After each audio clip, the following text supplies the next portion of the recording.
This is Rolland Kerns interviewing Mr. Sam E Griffin, a civil engineer in Chickasha, Oklahoma.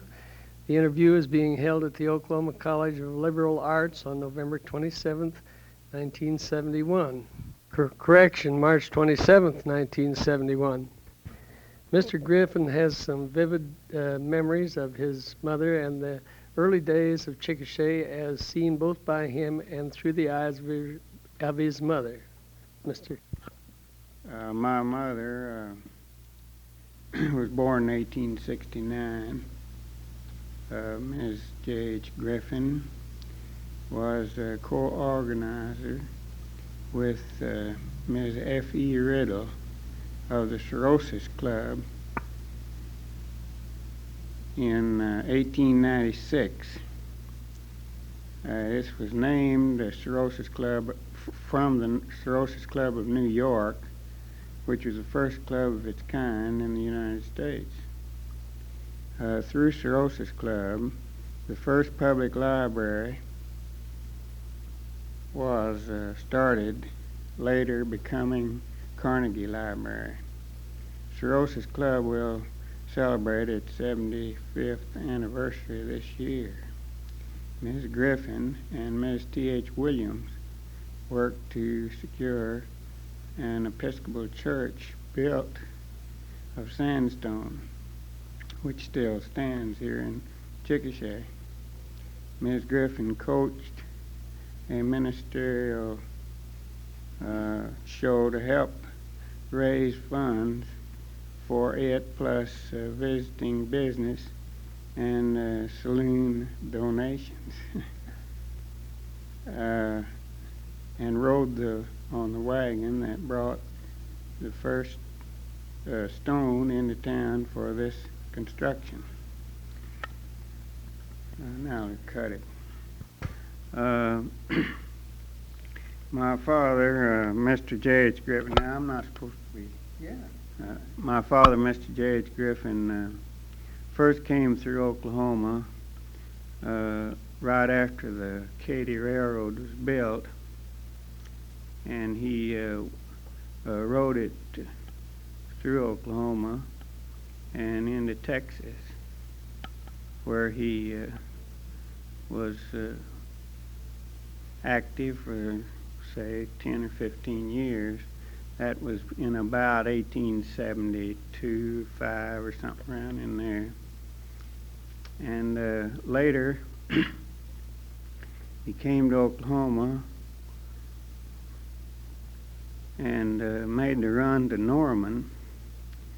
And they were supposed to leave the Canadian River, that's South Canadian, and running to northeast to Norman. Of course, their watches weren't coordinated, and they were supposed to leave at 12 o'clock, but they left when they thought it was 12. I think the U.S. Marshals were to fire a gun at the time. Of course, they thought those marshals were kind of far and few between. And so they left, and anyway, they got a choice lot, or he got a choice lot there in Norman. He spoke of it as 160 acres. I don't know, maybe they were running for bigger tracts than I thought, anyone would think. And when they got it, and it was, of course, staked, I believe, as I understand, and he was claiming it there, and then the marshal said that he had come too soon. And so they more or less told him he couldn't hold on to it, so he had to give it up. So he was really a true Sooner. Then later he went to Oklahoma City.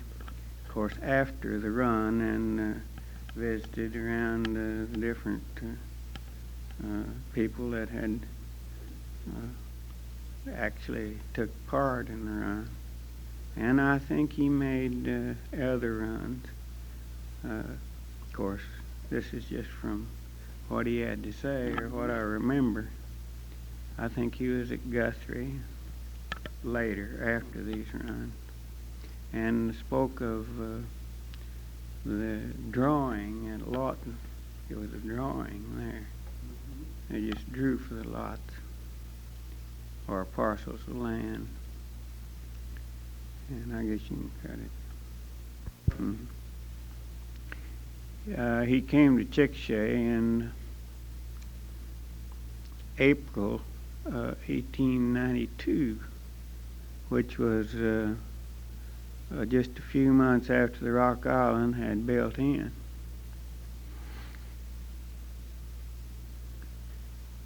And he spoke of building the first business building in Marlow. I think it was rented to the Gilkey Jarbo Hardware, who had a hardware in Chickasha. Then he later built the Grand Avenue Hotel in Chickasha. And it was located where the First National Bank is now.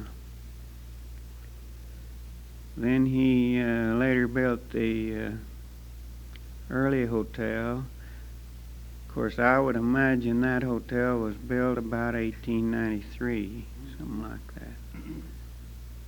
that. And then in 1896, he got married to Mamie Milliken. And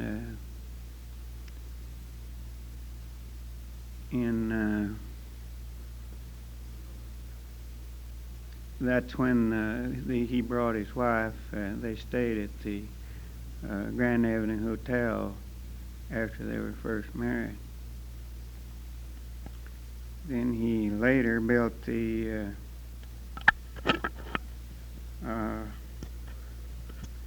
Early Hotel, which was at 3rd and Kansas. And another building that he built was what was called the Opera House. And it was built at 4th and Chickasha Avenue. It is now occupied by Otasco, which property has been sold just lately, the last 3 or 4 years, to Otasco. May have better cut it then.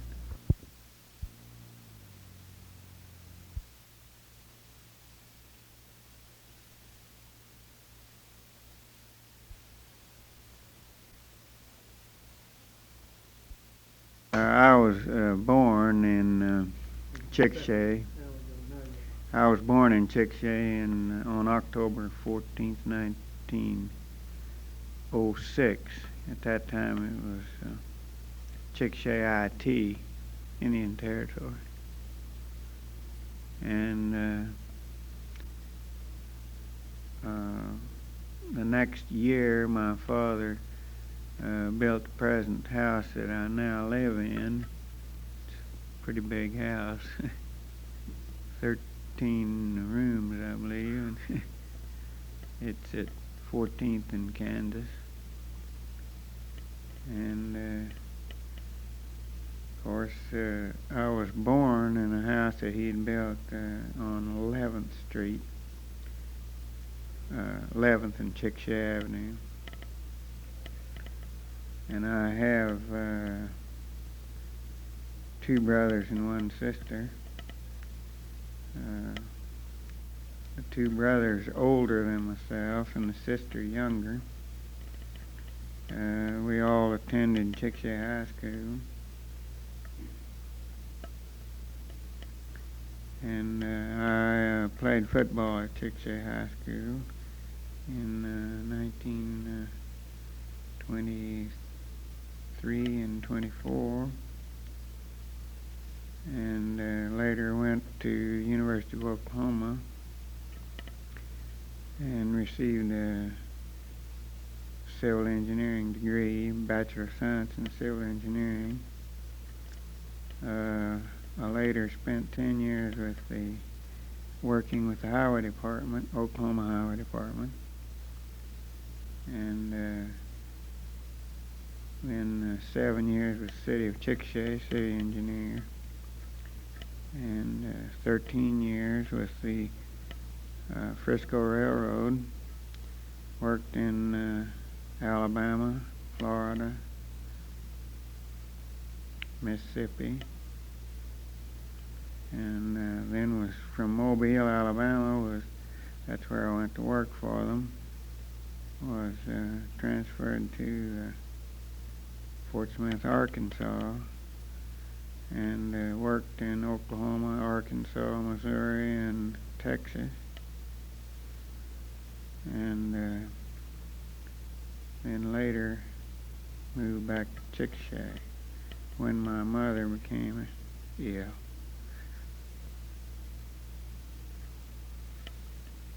Let's see, she passed away in 1966 at the age of 96, going on 97.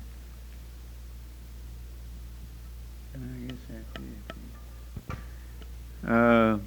While with Oklahoma Highway Department, I was in both construction and location.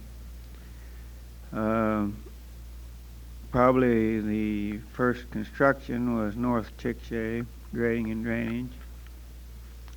And the work was done, a lot of it was most of it was teamwork, using Fresnos or even slips. And later, of course, it got to elevating graders with team construction and team wagons even.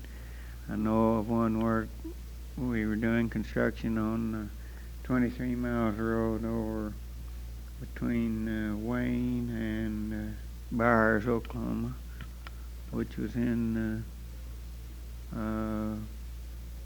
about 31, around in there, and I remember the cost on it was less than $100,000, and that included the bridges, and I doubt whether you could no, you couldn't build 4 or 5 miles. It was 23 miles. And later we went to Pottawatomie County. I was on a paving job there in South Pottawatomie County, and then to eastern Oklahoma to Watts, Oklahoma in Adair County. We built that road, grading and drainage from Watts to the Arkansas line.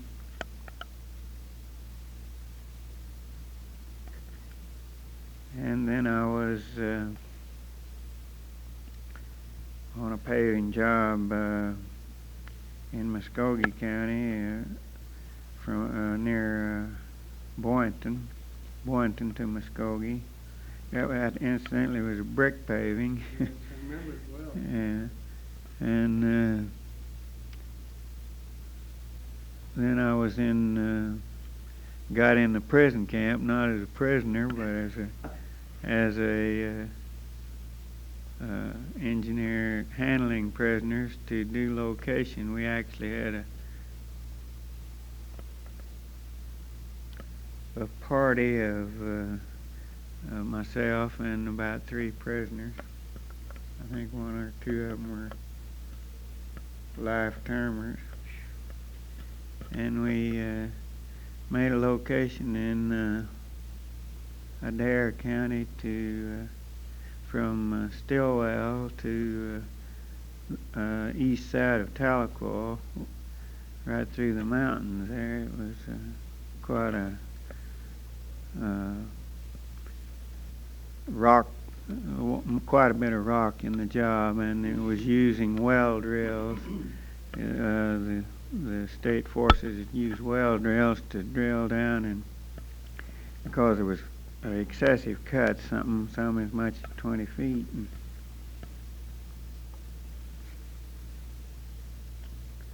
they drilled down and set dynamite charges, maybe as many as half a case of dynamite in each hole. Then I was in Pittsburgh County as a resident engineer there, and built the road from Krebs toward Blocker, and there's where I met my wife.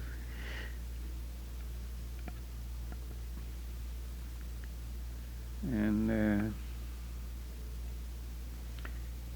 then we went to Bartlesville, built a road paving job south of Bartlesville on U.S. Highway 75. Maybe you better cut it. I believe you said you also were in on a construction job west of Kingfisher, didn't you? I forgot about that. That was not construction west of Kingfisher. That was location. And of course, I had gone to Wilburton on location too. And actually, we of course, this was a hired crew from the state highway department. I mean, remember Cecil Fife was in charge of the party, and we made location for that prison camp there. Of course, for a time we stayed at the prison camp, and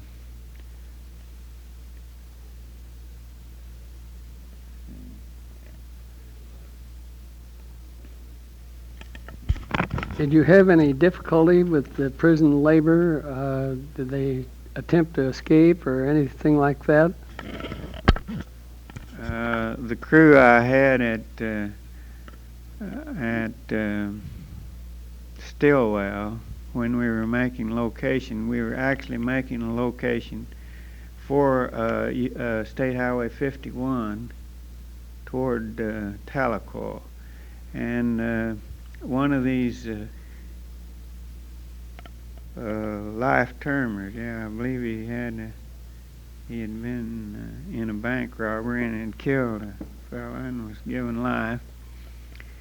And one night he won a lot playing poker, and the next morning he was gone. Of course, they were all supposed to be trustees, and as far as could go around the camp, they were free to go around the camp. And of course, we'd have a roll call, and all the state employees would take turns in having camp watch, you see. At the time I was in that camp, we stayed at Salisaw. We had done a lot of work in Sequoyah County, prison camp work. One location, or that is job, was over Wild Horse Mountain, south of Salisaw, and we just for a time stayed there while I was making the location from Stillwell to Tahlequah.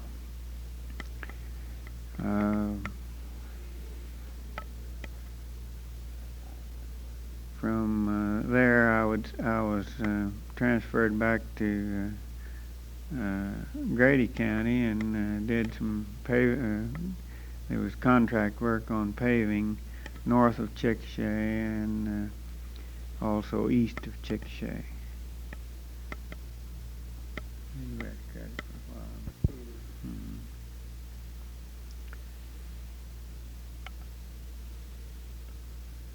Well, let's see.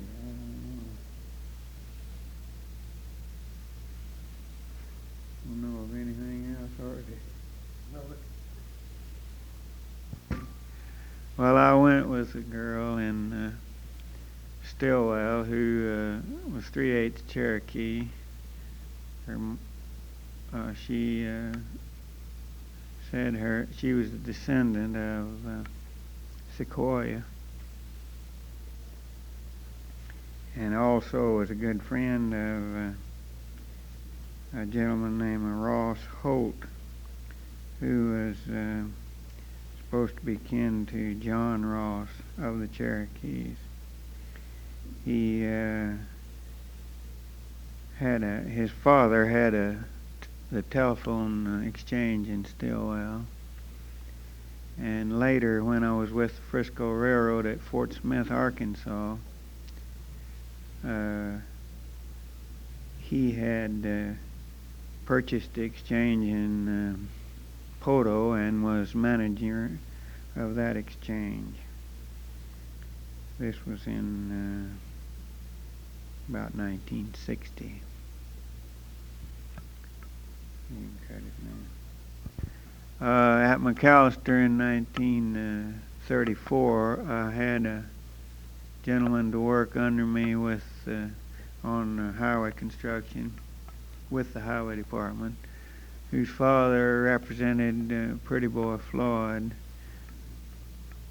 in his escapades. That is, when he was brought to trial. I think he was in the penitentiary at the time, this boy would actually go out and see him at the penitentiary. Of course, our office there was, in that job, it was the job from Krebs toward Blocker that we were building. Consolidated Construction Company had the contract. Mr. Lehman of Tulsa was one of the officials of the Consolidated Construction Company. I'm not sure, but I think the boy's father, who was a lawyer, was named Sid White. I know he would bring different leather goods that the prisoner would make, and we would see him wearing maybe something that they'd been made out of the penitentiary.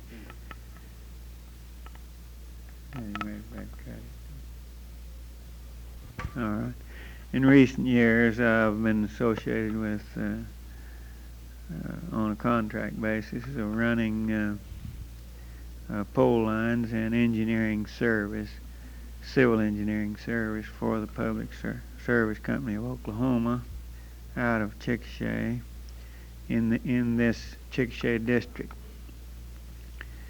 which includes all Grady County and more or less Caddo and parts of McLean and Garvin and Stevens counties, and also we might get into parts of Comanche and Caddo. I guess that's it. Thank you, Mr. Griffin, for a very interesting and pleasant interview.